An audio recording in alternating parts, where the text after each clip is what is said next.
Mark, Yes, sir. piliin mo ang Marino kasi Tisway pa, sir. May allotment pa. Slightly used ka pa. Saan ka pa niyan? hindi talaga. Bakit piliin natin ng Marino? Siyempre, saan ka pa? Doon ka na sa... Wapo ka pa. At kalbo ka pa. Basta may pira. Ayos na eh. Bakit piliin natin ng Marino? Sir, ito na yung isa sa pinakamagandang hanap buhay kumpara sa lupa. Talaga, seryoso talaga. Bakit piliin mo ang Marino? Piliin mo ang Marino dahil malaki Ang ano? ang sakuro. Oh. At saka mahaba Anong mahaba? ang pasensya. Ayos talaga. Bakit piliin natin ang Marinong Pilipino? Ang barko nga, linilinis ang...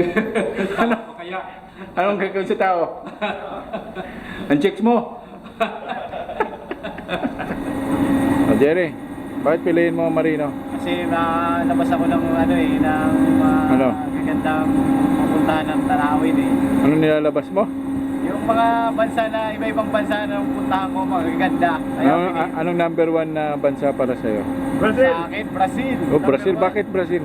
Parehas lang ang klima sa Pilipinas eh. At saka, At saka, magaganda talaga dito sa Brazil. alam ba ng asawa mo yan? Brad, bakit piliin natin yung Marino? Siyempre sir, yung Marino magaling sumisid. Ikaw pa kaya?